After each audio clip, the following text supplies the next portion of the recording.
Hello friends, welcome to Sanjeevani Prep and in this video we will study acquired causes of cell injury। और हमने अपने last lecture में पढ़ा था genetic cause of cell injury और इस lecture में हम पढ़ेंगे acquired causes of cell injury. Acquired causes से मतलब क्या है? हमें एक्वायर्ड कॉजेज मतलब कि जो हमें इंजरी हुई है वो हमारे बर्थ के बाद है, ठीक है, जो कि हमने एक्वायर की है, जो भी डिजीज़ है वो हमने एक्वायर की है, तो उसके जो सभी कॉजेज है वो क्या है? हमारे एक्वायर्ड कॉजेज हैं जो बर्थ के बाद हमें कॉज कर रहे हैं वो सारी चीज़ें, ठीक है। तो देखो acquired causes of a cell injury are further categorised as, तो देखो ये सभी क्या हमारे इसके टाइप हैं। तो देखो फर्स्ट क्या है हमारा हाइपोक्सिया एंड इस्कीमिया, सेकंड जो है chemical agents and drugs, third जो है फिजिकल एजेंट्स, फोर्थ है माइक्रोबियल एजेंट एंड फिफ्थ जो है हमारा इम्यूनोलॉजिकल रिएक्शंस, ठीक है। सिक्स जो है हमारा nutritional imbalance, psychological factor, ageing and last one क्या हमारा आइडियोपैथिक, ठीक है। So let's see one by one. So देखो फर्स्ट क्या हमारा हाइपोक्सिया एंड इस्कीमिया। तो देखो हाइपोक्सिया का मतलब क्या होता है? डेफिशिएंसी ऑफ ऑक्सीजन, जो हमारा सेल है उसके अंदर ऑक्सीजन की कमी है, ठीक है, तो उसको हम क्या बोलते हैं? हाइपोक्सिया। अब जो कोई भी सेल होता है हमारा, तो उसको काम करने के लिए किसकी नीड होती है? एनर्जी की नीड होती है। और वो एनर्जी कैसे प्रोड्यूस होती है? वो जो एनर्जी प्रोड्यूस होती है हमारी, वो ऑक्सीजन की हेल्प से रेस्पिरेशन के थ्रू प्रोड्यूस होती है, जिसको हम क्या बोलते हैं? सेलुलर एनर्जी बोलते हैं। और किस फॉर्म में होती है? वो एटीपी होती है, ठीक है। अगर ऑक्सीजन नहीं होगी तो एनर्जी नहीं होगी, और एनर्जी नहीं होगी तो सेल कोई भी काम नहीं कर पाएगा, ठीक है। तो जिसके वजह से क्या होगा? वो मर भी सकता है, उसकी डेथ हो सकती है, ठीक है। सो देखो cell of different tissues essentially require oxygen to produce energy, तो कोई भी सेल है उसको क्या है? रिक्वायर होती है oxygen to produce energy, energy को प्रोड्यूस करने के लिए, जिसकी वजह से क्या करेगा वो? To perform metabolic functions, energy की हेल्प से क्या करेगा? अपनी मेटाबॉलिक वर्क कर सकता है, अपने फंक्शंस कर सकता है, ठीक है। अब क्या होगा अगर डेफिशिएंसी ऑफ ऑक्सीजन हो जाती है, जिसकी वजह से क्या है? वो रिजल्ट करेगी in failure to carry out these activity by the cell. तो क्या है? जो हमारा सेल जो होता है वो फेल हो सकता है ये सभी काम करने में, ठीक है, ये सभी एक्टिविटी करने में फेल हो जाता है और वो डैमेज हो जाता है, उसकी डेथ हो जाती है, ठीक है। तो ये होती है हमारी हाइपोक्सिया की वजह से, ठीक है। अब जो हमारी हाइपोक्सिया है उसके कॉज देखते हैं, कॉज ऑफ हाइपोक्सिया। तो उसका सबसे बड़ा कॉज क्या है? हमारा इस्कीमिया, कि जो क्या है? It is a reduced supply of blood to cells. अब देखो जो हमारी ऑक्सीजन की सप्लाई कौन करता है? ब्लड ही तो करता है। ब्लड के अंदर जो हमारे आरबीसी होते हैं वही तो सप्लाई करते हैं, ठीक है। तो ब्लड जो सप्लाई करता है, ब्लड की सप्लाई स्लो है, ठीक है, तो जो ब्लड है वो स्लो सप्लाई हो रही है उसकी, और उसमें हमारी ऑक्सीजन भी स्लो ही सप्लाई होगी, ठीक है, सेल्स तक, जिसकी वजह से क्या होगा? ऑक्सीजन की शॉर्टेज हो जाएगी सेल्स के अंदर। तो क्या होगा? उसकी डेफिशिएंसी ऑफ ऑक्सीजन होगी है, तो ये क्या होगा? हाइपोक्सिया, ठीक है। तो इस्कीमिया इसका ही टाइप है कि जो हमारी हाइपोक्सिया हो रहा है वो किसकी वजह से हो रहा है? ब्लड की स्लो सप्लाई की वजह से। अब देखो लास्ट वन क्या है? Decreased oxygen carrying capacity of blood as in anaemia and carbon monoxide poisoning.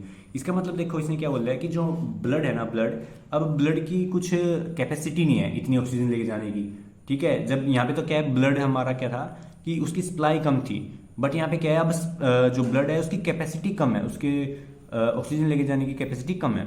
जैसे कि अनीमिया, अनीमिया में क्या होता है? हमारा जो सिकल सेल का शेप हो जाती है आरबीसी की, ठीक है।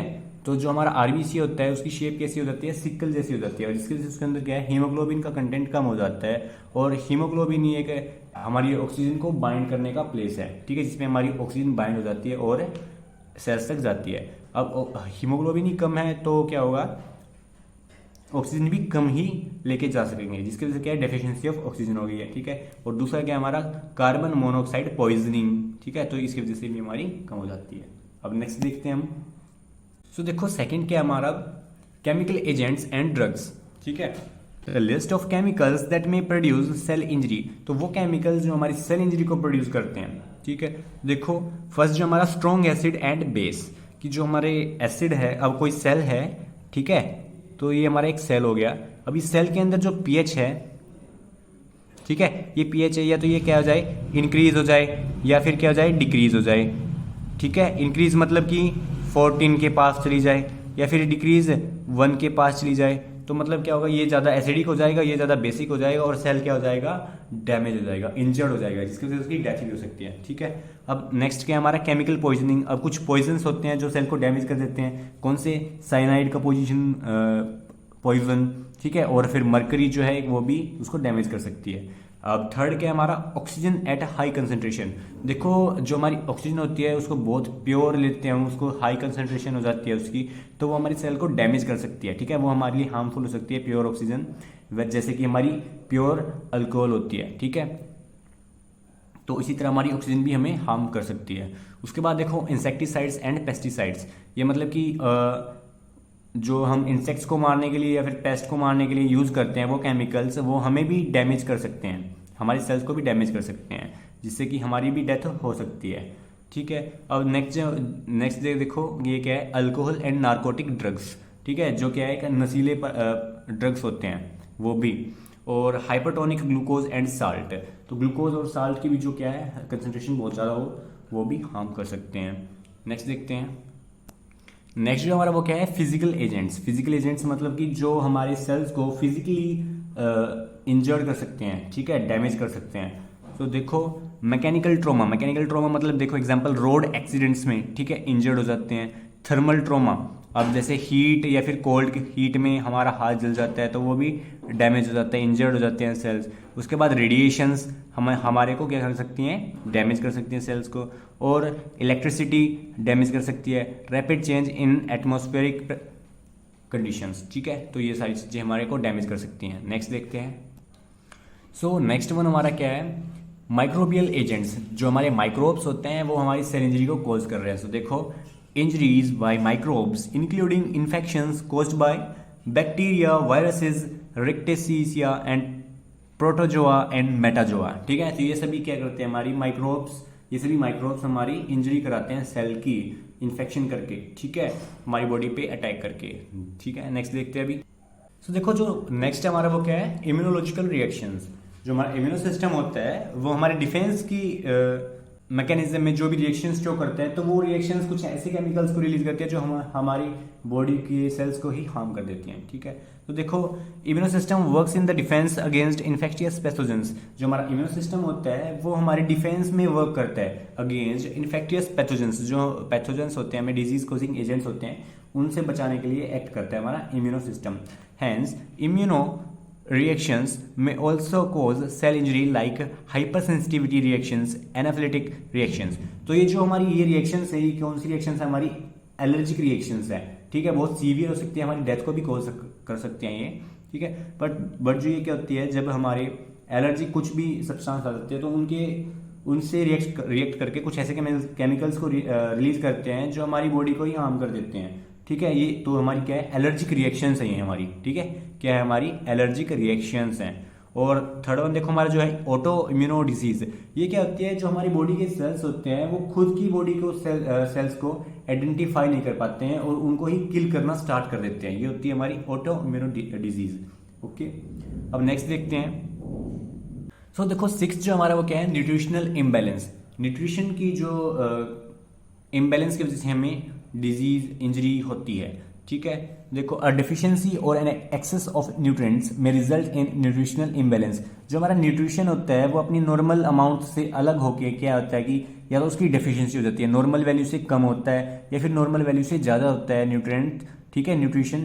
सो जिसकी वजह से क्या होता है हमारा में रिजल्ट इन न्यूट्रिशनल इम्बैलेंस की, मतलब न्यूट्रिशन जो हमारा बैलेंस नहीं है वो इम्बैलेंस हो चुका है। तो देखो फर्स्ट क्या है, अगर जब हमारी न्यूट्रिशन डेफिशिएंसी हो जाती है तो क्या होता है, न्यूट्रिशनल डेफिशिएंसी डिजीज में be due to overall deficiency of nutrients, ठीक है। जो हमारे ओवरऑल न्यूट्रिएंट्स होते हैं उनकी वजह से, उनकी कमी की वजह से क्या होते हैं, हमें स्टार्वेशन होती है। उसके बाद देखो जो हमारी प्रोटीन की कैलोरी है उनकी कमी से क्या होता है, मार्समस होती है और क्या होती है, क्वाशियोर कोर, ठीक है। और जो मिनरल्स की कमी से होती है वो क्या होती है, हमें अनीमिया होती है, ठीक है, अनीमिया। अब जो क्या है न्यूट्रिशन की ज़्यादा होने से, ठीक है, ये सभी क्या थी, हमारी डेफिशिएंसी थी, अब ये क्या एक्सेस, कि हमें हमारी बॉडी में नॉर्मल वैल्यू से ज़्यादा न्यूट्रिएंट्स प्रेजेंट हैं, तो उनके वजह से क्या हो रहा है, देखो so nutritional excess high fat diet, ठीक है, कि हमारी बॉडी के अंदर जब हाई डाइट हो जाता है, हाई फैट की जो हमारी बॉडी के अंदर जो क्या है हाई फैट की डाइट हो जाती है, जिसकी वजह से क्या होता है, are the cause of obesity and heart disease, तो मोटापा हो जाता है। और जब हमारी बॉडी में फैट ज़्यादा होगा जिसकी वजह से कोलेस्ट्रॉल भी ज़्यादा होगा, ठीक है। और हमारी जो ब्लड वेसल्स हैं उनकी थिकनेस भी ज़्यादा होगी, क्योंकि कोलेस्ट्रॉल की वजह से उनकी थिकनेस ज़्यादा हो जाती है, और उनकी वजह से क्या होगा, फिर हमें हार्ट अटैक के ज़्यादा कॉज रहेंगे, ठीक है, ज़्यादा डर बना रहेगा उसका, और हार्ट डिजीज़ हमें हो सकती हैं, ज़्यादा इनके डर रहते हैं, ओबेसिटी, मोटापा और हार्ट डिजीज़, हार्ट अटैक के भी हमें ज़्यादा चांस रहते हैं, ठीक है।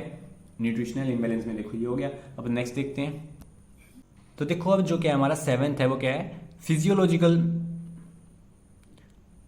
तो देखो 7 जो हमारा वो क्या है, साइकोलॉजिकल फैक्टर्स, ठीक है, साइकोलॉजिकल फैक्टर्स।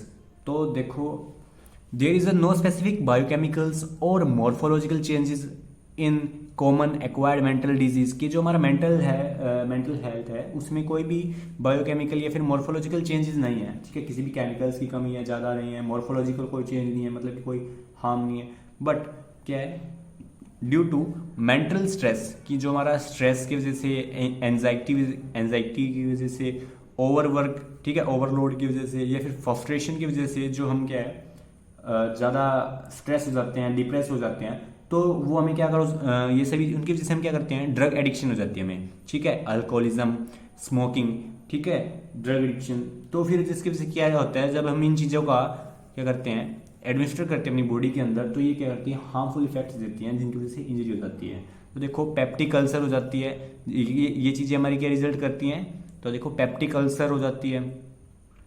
उसके बाद देखो ज़्यादा अल्कोहल की वजह से क्या होता है, हमारा लीवर भी डैमेज हो जाता है। स्मोकिंग की वजह से हमें क्या होता है, हमारा लंग कैंसर होता है, मतलब कि लंग्स भी डैमेज हो जाते हैं, ठीक है, समझ गए होगे। तो देखो ये था हमारा साइकोलॉजिक फैक्टर। अब देखते हैं हम नेक्स्ट। तो जो देखो नेक्स्ट क्या हमारा वो क्या है, एगिंग, सेलुलर एगिंग और सेंसेंस, ठीक है, leads to impaired ability of cell to undergo replication and repair and ultimately leads to cell death. तो इसमें क्या होता है, मेनली जो हमारा सेल होता है ना, सेल वो अपनी रेप्लिकेशन बंद कर देता है, डिवाइड होना बंद हो जाता है, और अपनी रिपेयर को बंद कर देता है, अपना प्रोडक्शन बंद कर देता है, अपनी डेवलपमेंट बंद कर देता है। तो एक ऐसी फेज होती है कि वो एक ही स्थान पर रुक जाता है, ठीक है, अपनी एक ही एज रोक लेता है, और क्या फिर जिसकी वजह से अल्टीमेटली क्या है, सेल डेथ भी हो जाती है। तो ये क्या एक इंजर्ड फेज होता है सेल का, जिसमें क्या होता है, सेल कुछ भी नहीं करता है अपने लिए, ठीक है, impaired ability of cell to undergo replication, ना तो वो डिवाइड हो रहा है, आगे नहीं जा रहा है, और रिपेयर भी नहीं कर रहा अपने आप को, जो डैमेज कंडीशन है उसी में रुक रहा है, वो रुका हुआ है, ठीक है, तो वो हमारे लिए हार्मफुल है, जिसकी वजह से ultimately leads to cell death. ये होती है एगिंग, ठीक है, सेंसेस एक ही फेज में रुक जाता है। और उसके बाद देखो आइडियोपैथिक डिजीज वो डिजीज होती हैं जिसका हमें कोज का ही पता ना हो, ठीक है। So idiopathic means unknown cause of disease. तो यहाँ पे क्या है, हमारे एक्वायर्ड कोज कंप्लीट हो जाते हैं सेल इंजरी के, ठीक है। आई होप आपको वीडियो अच्छी लगी होगी, आपको वीडियो में से सब समझ में आ गया होगा। अगर आपको वीडियो अच्छी लगी और समझ में आया तो प्लीज़ चैनल को सब्सक्राइब करें, support the channel, please subscribe करें, बस इतना ही करना है। और अगर वीडियो सच में ही कुछ समझ में आया तो प्लीज़ कमेंट ज़रूर करें और साथ में लाइक कर दें। And thanks for watching, stay connected, thank you.